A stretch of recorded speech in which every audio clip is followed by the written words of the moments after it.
Chapter 7 The Hungry Ghost Realm.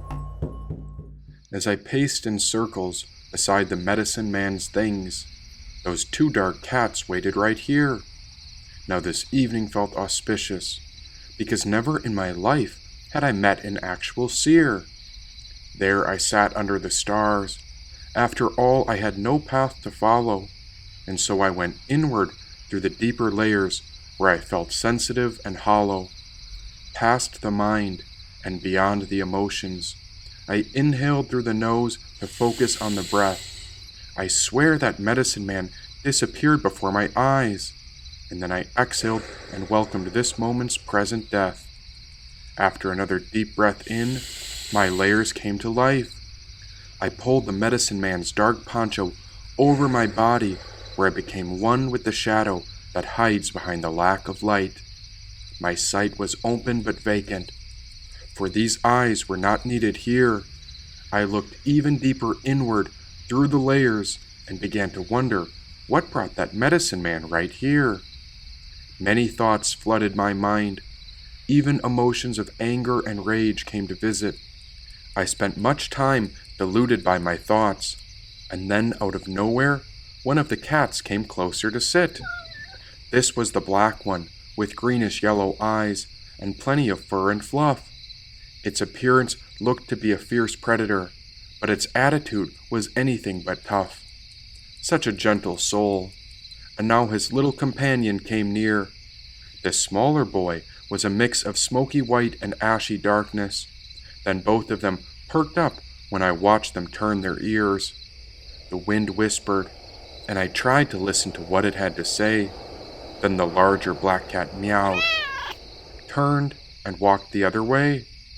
Without overthinking, I watched these cats speak in ways that needed no sounds.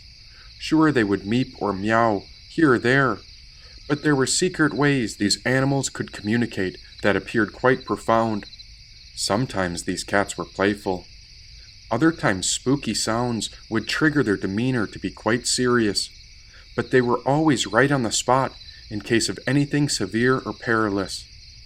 After some time of following the black cat, I saw where it was heading.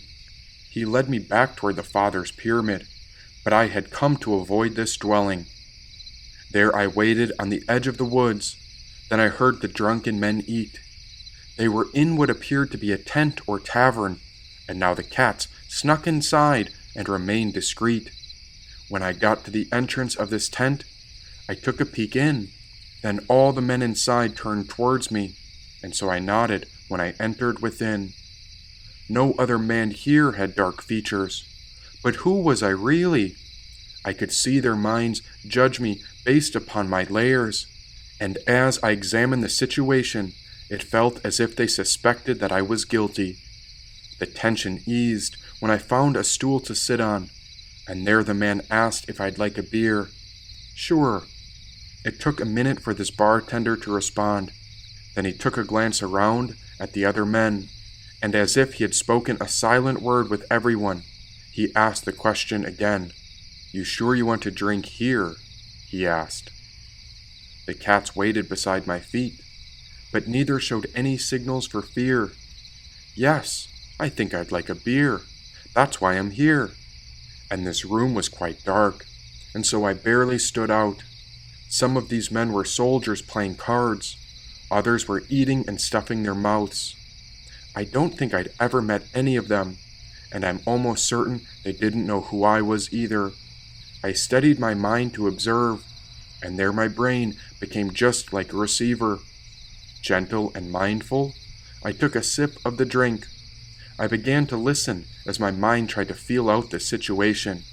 Now it was my mental layer that had much to process and think.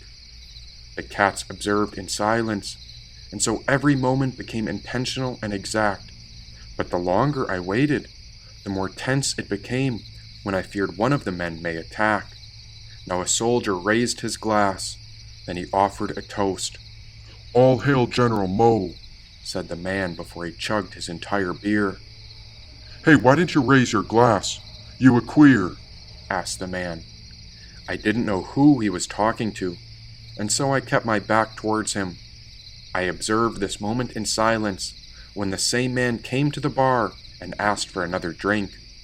Oh, these men were hungry ghosts, and all I'd heard of General Mo is that he was corrupt, I think.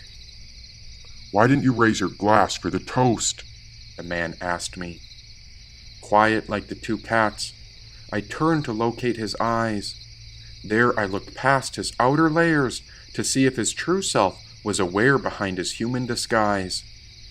I didn't know if I was included, and I didn't want to intrude on the party. I'm not a soldier of the Father's Pyramid, and so I've never met General Mo or been included by anyone in his army. What brings you here? Asked the man. I'm looking for a seer, and so I waited when a whisper passed through my mind that my lips refused to say, and so it said, "Whatever happened to the initiated men of power today?"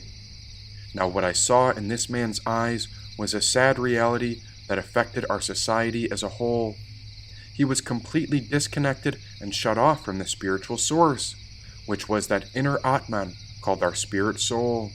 After another sip of beer, it was silent while the men continued to eat. There was a thick gap between us when this strong soldier pulled up his chair, bumped into me, then took a seat. How had this man become so rude? And what was the difference between us?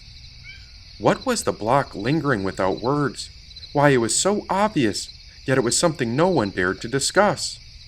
Now another man passed by. As he too came looking for another beer, he nudged my shoulder to send a direct message on the other side, and were all these men running on patterns of unconscious fears? What's your problem? He asked. No problem here. Well, you never answered his question. Are you a queer? He asked. I shook my head no, but he seemed to disagree. Then I took a look and noticed that everyone was staring at me. Well, if there is a problem, then that means there exists a solution. And don't mind me, I'm not trying to create any confusion.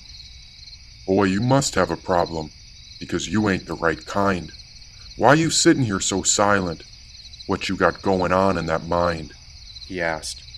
Now it was this man who appeared to be caught up in a situation, and he was stuck within the layers of the mind. Surely there was an answer around here somewhere, but I did not imagine he would stumble upon the solution of peace that all beings were meant to find. Now in the situation I found myself, the most important question was in regards to our present state, and since I know that all things will change, I knew there was a way we could adjust, get to know each other, because in truth, it was possible that all of us can relate. It's really important we remember this, since the light of life exists among others. And this is a really meaningful idea, because the gift of life also exists within all our distant sisters and brothers. Of course, differences are inevitable, but this man wouldn't leave me alone. What are you doing here? Why'd you come here on your own?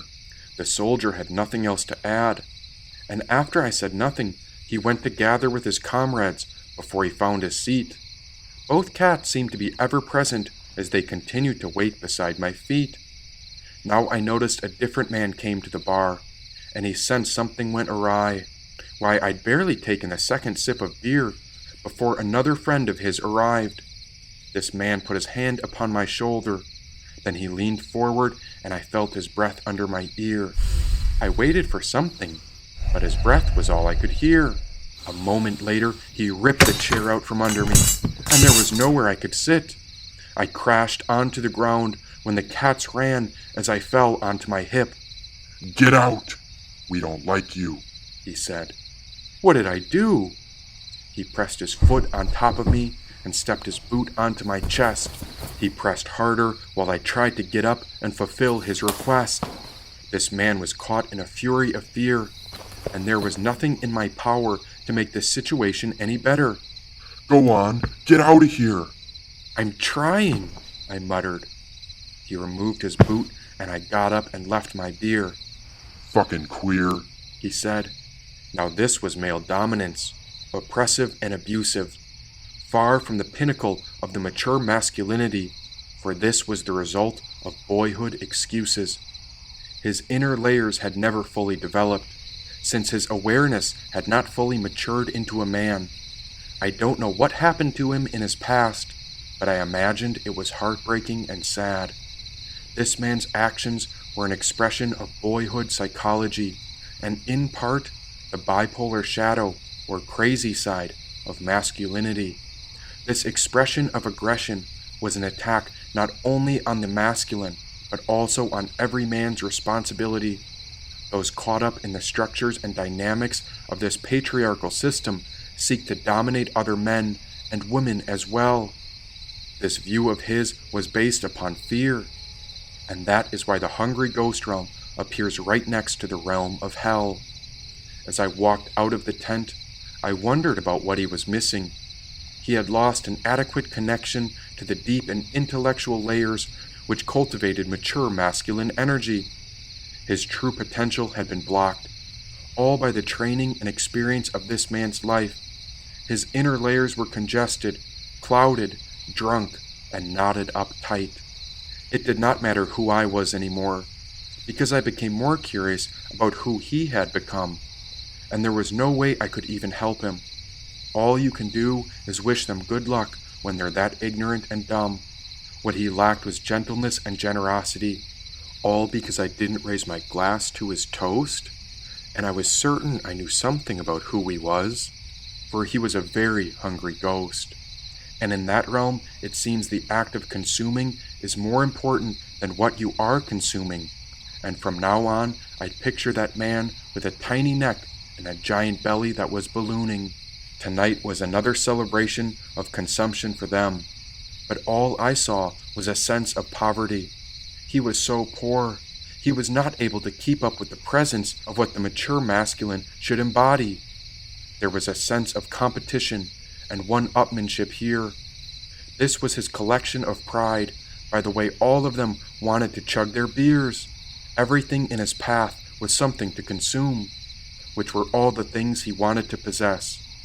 It is quite sad to be surrounded by hungry ghosts, for they are always seeking whatever comes next.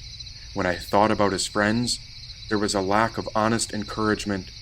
They were all deprived of love, and what they needed was spiritual nourishment.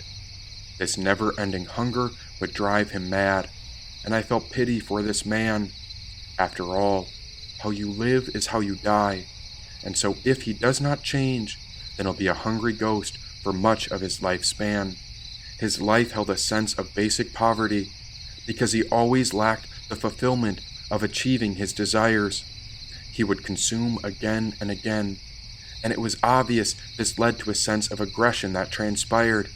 The second aspect I noticed is there would eventually come a time when he could not fulfill his desires. There would come a point when he literally couldn't consume anymore, and so he'd drink himself into stupor until he passed out along the floor. There the other hungry ghosts would leave him behind, and they'd look for other ghosts who were still hungry. They'd team up with someone who could still consume, and in a sense, these are addicts and junkies. They'd encourage everyone else around them to fall into their patterns, so that they too would consume more with them. These hungry ghosts not only deprive themselves, but they also deprive everyone else of real fun. And what was he so hungry for? Or did he just enjoy being hungry all along? Or was he in that place called hell? And maybe all this hatred was a secret cry to find a place he belonged. I wouldn't forget this lesson, and I could still hear the soldiers chugging and eating in the same old ways. I guess I'm glad they kicked me out, because I didn't have any money to pay. "Hey you forgot this," said the bartender. He came through the woods to give me the medicine man's staff. "Hey, does that happen often? Tell me it's not often that they act like that." "Oh, it happens about every other night," said the bartender. And so the cycle of this hell spell continued on and on. These men were lost in it, and I wanted nothing to do with it, because I knew the woods is where my soul belonged. This suffering was a continual trap, but there had to be a way through this uncertainty and confusion. Now the larger black cat with the chipped tooth meowed when he offered up a solution. Was I the only one who heard him? Of course, these men are stuck within a certain type of unconscious. You're right, Black Cat. There is a crisis in the masculine ritual process.